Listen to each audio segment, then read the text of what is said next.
형식 번호 ASW-G08 발바토스는 기동전사 건담 철혈의 오펀스에 등장하는 모빌 수체로 작품의 주인공 격 기체이기도 합니다. 바르바토스는 솔로몬의 72 악마에서 따온 것인데 철혈은 해외 시장에 진출할 것을 전제로 기획된 작품이라 기체 설정, 유래, 그리고 전투 스타일이 서양권 고객들을 염두에 두고 만들어졌지요.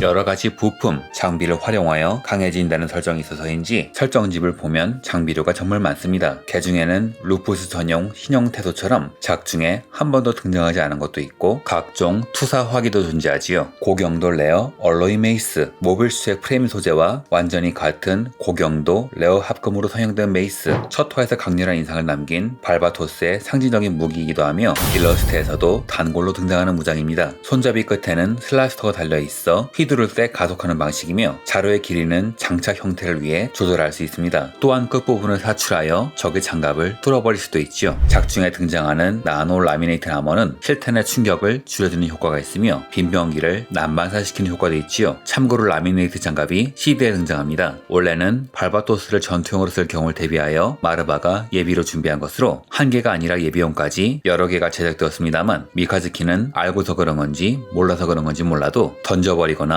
적에게 꽂은 채 이탈하는 경우가 많았습니다. 결국 지상돌입 시에 마지막 한 개를 잃어버리고 마는데 이 메이스는 25화 마지막 엔딩에 잠깐 나오면서 그 존재감을 뽐냈지요. 이후에는 통칭 렌치 메이스라 불리는 대형 특수 메이스를 사용합니다. 육식 공룡의 머리를 떠올리게 하는 장비로 태도를 별로 마음에 들어지 않던 미카즈키가 몬타크 상회가 보내준 물자 중에서 찾아서 쓴 것이죠. 메이스와는 달리 예비가 없습니다. 머리 부분에 입처럼 벌어진 틈새에는 톱날이 있는데 이 톱으로 나노 라미네이트 방막을 부숴 손상을 입히며 턱 아랫부분에는 스파이크 블레이드가 3장 붙어있어 적을 찍어 누를 수 있죠. 다만 무게가 상당한 데다 전에 메이스와 달리 추진기가 없어서 휘두르는 속도는 느려졌습니다. 루푸스의 경우에는 테이워제 기술자들이 개발한 소드 메이스를 장비하는데 렌치 메이스와는 달리 기동성에 영향을 주지 않으며 타격력도 전혀 뒤지지 않습니다. 루푸스 렉스는 초거대 메이스를 사용하는데 인기가 많았던 초기 메이스가 대형화된 장비입니다. 기본적으로 이 메이스들은 방패처럼 사용할 수도 있죠. 300mm 활강포는 우주 공간에서 사용을 전제로 한 대형포로 본체에는 60mm 머신건도 달려있습니다. 역시 마르바가 여러 정을 보유하고 있었죠. 평상시에는 포신을 떼어내어 접고 기총 블록을 줄여서 백팩에 장비합니다. 여담이지만 이 무장은 처음 프라모델 설명서 등에는 활공포라고 적혀있었는데 이는 이 한자가 속빌캉, 양고기포 공으로 읽는 법이 두 가지였기 때문에 실수한 듯합니다. 이후엔 제대로 활강포로 표기되지만 그 전에는 한자를 알기에 활강포라고 하는 사람들과 활공포가 옳다면서 태클을 거는 사람들의 치열한 액체전이 벌어졌죠. 실제 전체에 쓰이는 활강포를 개조한 것으로 강선이 없는 포인지라 정밀도보다는 한 방의 위력을 더욱 중시한 무기입니다. 7화에서 서브아머로 꺼내서 전개하는 장면은 건담 팬들 사이에서 화제가 된 명장면이기도 하지요. 개인적인 생각이지만 슈퍼로봇 대전이나 SD 건담 시리즈에 미카즈키가 나오면 타격 능력치가 상당히 높을 것 같습니다. 분명히 설정상으로는 명중률 자체가 좋은 장비가 아니라고 하는데 설령 맞아도 입사각이 잘 맞지 않으면 적이 격파되지 않을 텐데 미카즈키는 이걸 쏠 때마다 적을 격추했기 때문이죠.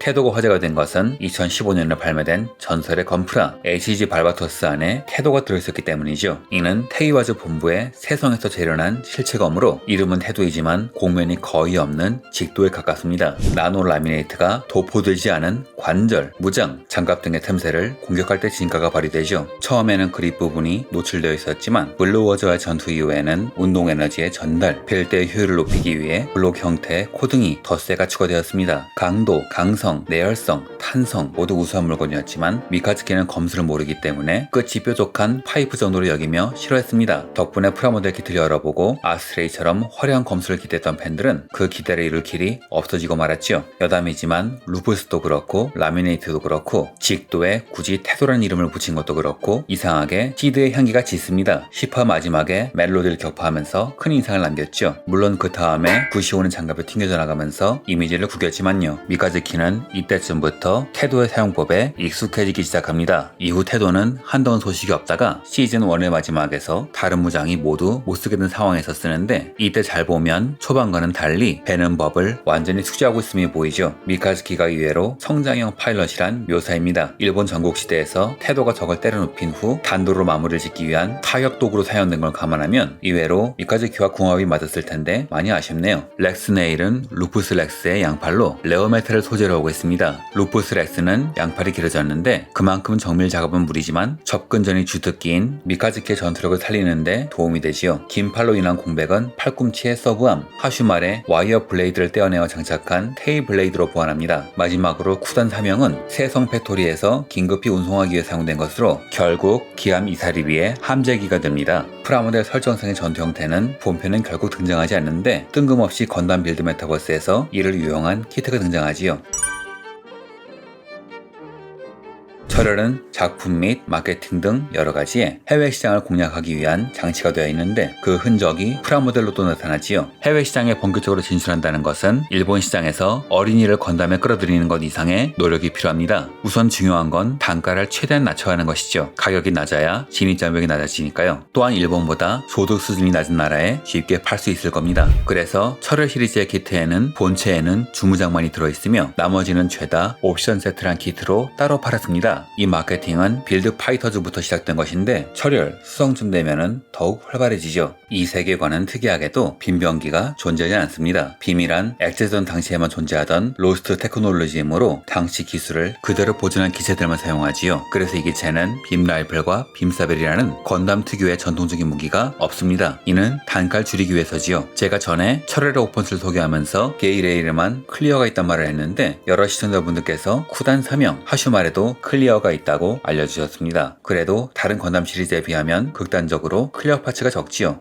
건프라 팬들, 전문가분들은 잘 아시겠지만 투명 수지는 일반 수지보다 비싸며 여기에 색이라도 들어가면 가격은 더 뛰어오르거든요. 그래서 이 작품에서 빔병기가 로스트 테크놀로지가 된 겁니다. 빔사벨은 돈 먹는 하마니까요. 역시 단가를 낮추기 위한 시도입니다. 또한 패키지의 영을 병대하기 시작한 것도 최초이며 부품수를 가급적 줄이기 위해 건담 프레임이라는 공용 프레임을 사용했죠. 기본적으로 설정상 뼈대가 드러나기 때문에 적은 파츠로도 개체를 만들 수 있거든요. 또한 건담 프레임에는 그 외의 점도 있는데 관절부에 걸리는 게 없으므로 가동성이 좋아지며 부품이 적기 때문에 건프라 초보도 쉽게 조립할 수 있죠. 건프라인 걸 늘리기 위해 난이도 장벽을 낮춘 겁니다. 이렇듯 이때부터 건프라의 레고 비즈니스의 영향이 본격적으로 도입되기 시작하죠.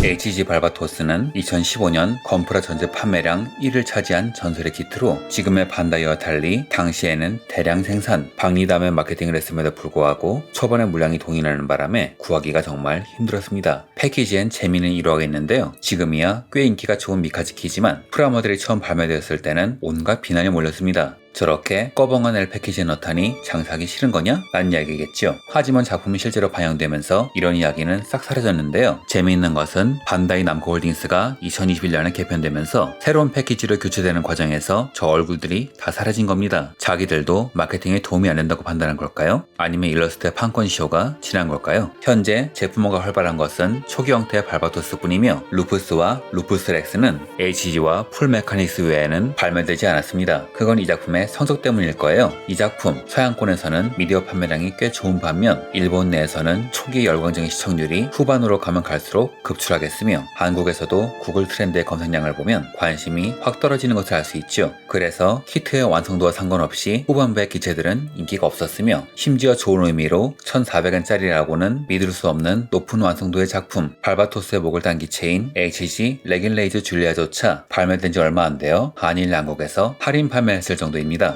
저는 9,000원 정도에 샀네요. HG 발바토스는 1형태와 4형태를 재현한 것인데 같이 발매된 그레이즈의 부품을 활용하면 2형태와 3형태도 재현 가능합니다. 또한 활강포는 MS 옵션 1이라는 별도의 키트로 발매했으므로 사실상 제대로 된 발바토스를 만들기 위해선 1,600엔이 필요합니다. 그 다음에는 쿠단 사명이 동봉된 기체가 발매되는데 태도의 모양이 살짝 바뀌면서 전에 발매된 제품이 설정을 제대로 반영하지 못했다는 소문이 돌았지만 사실 여기에 든 태도의 모양이 다른 이유는 블루워저의 전투 후 코딩을 추가하여 개량했기 때문이죠. 즉 둘 다 맞는 겁니다. 이후에는 6형태가 발매되는 등 착실하게 라인업을 늘려나갔는데 여기서 가장 골치가 아픈 게 제 5형태입니다. 이건 따로 키트가 발매되지 않았기 때문에 쿠단 사명에 동봉된 어태치먼트 암, HG 슈발베의 사이드 슬라스터를 떼어내어 따로 도색까지 해야 하는 큰 공사기 때문이죠. 활강포를 따로 사는 건 거의 필수고요. 이쯤 되면 초보자의 영역에선 점점 멀어지는데 건프라 도색의 재미를 알려주고 싶었던 걸까요? 혹은 건담 마컬 걸 팔고 싶었던 걸까요? 아니면 빌드 시리즈 사업을 더 키우고 싶었던 걸까요? 그것도 아니면 마진? 물론 이후에는 컴플리트 세트가 프리미엄 반다이로 나왔는데 앞에서 말한 추가 부품들이 신규 파츠로 색소형되어 들어있으므로 사실상 가장 가성비가 좋은 키트입니다. 다만 전반적으로 사출성이 병행되었음에도 6형태 스티커가 이에 맞춰 병행되지 않아 눈에 밟히죠. HG 루프스는 26화 방송 바로 전날에 발매되었죠. 철혈의 프라모델들은 가급적 색 분할을 줄여 비용을 줄이고 대신 스티커로 색 재현을 한다는 방침을 갖고 있습니다. 심지어 구시온 리베이크처럼 너무한 제품마저 나올 정도죠. 그런데 이 제품은 1000원임에도 불구하고 머리 부분의 색 분할은 물론 어깨 철혈한 문장까지 완벽히 분할된 것이 특징입니다. 이왕이면 발도 분할해줬음 참 좋았을 텐데요.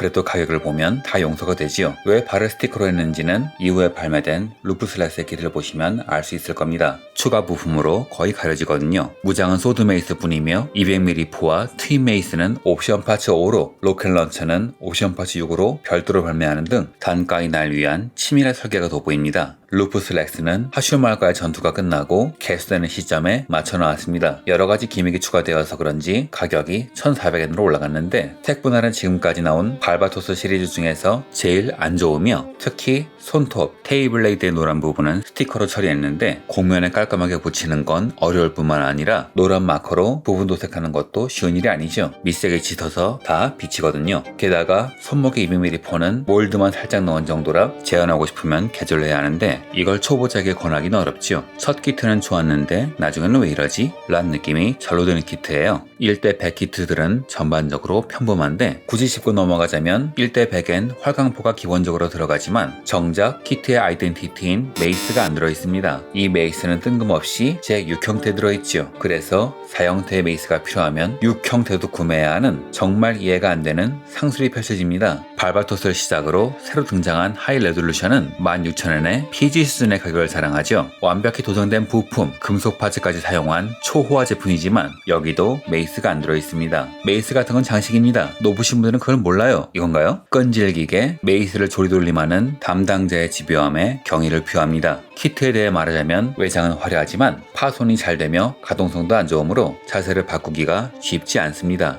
MG는 2019년에 4형태가 발매되었고 이후 프리미엄 반다이로 1형태부터 6형태까지 재현할 수 있는 파츠가 별도로 발매되었죠. 무장은 정석인 활강포, 태도, 그리고 드디어 메이스를 넣어줬어요. 활강포와 메이스에는 설정선의 기믹이 모두 재현되어 있으며 메이스의 날을 떼어 나이프로 사용할 수 있는 기믹도 새로 추가되었지요. 지금까지 제품 중에서 제일 낫습니다. 다만 이후 마스터 그레이드 루프스 렉스까지 발매하기 위한 보석인지 콕핏 해치가 발바토스의 것이 아니라 루프스 렉스의 사양, 즉 반신을 못 쓰는 미카즈키를 위해 개조한 사양으로 되어 있어 고증엔 맞지 않습니다. 마스터 그레이드 루프스 렉스 상품화를 위한 포석이겠죠? 2023년 10월에는 MG SD가 발매됩니다. 원래 저는 SD는 나이트 건담 외에는 별로 관심이 없습니다만 이 제품만은 기대하고 있죠. 전작인 MG SD 프리덤이 워낙 훌륭했기 때문이에요. 활공포, 메이스, 태도라는 3종 신기를 모두 탑재했으며 장갑이 연동되는 기믹, 메이스의 손잡이를 밀어넣으면 내장의 날이 연동 전개하는 기믹 등 MG에도 없는 온갖 기믹이 들어가서 팬들이 기대하는 제품이기도 하지요.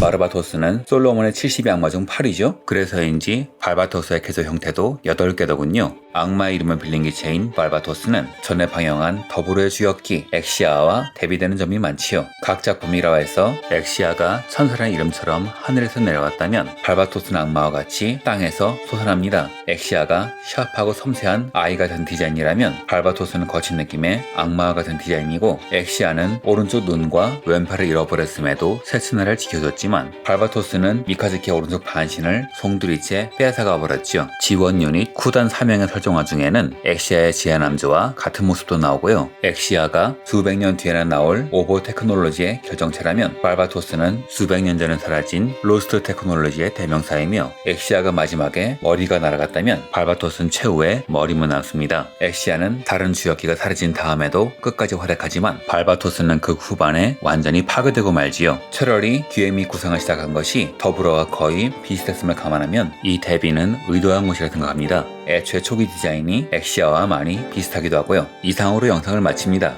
시청해주셔서 감사합니다.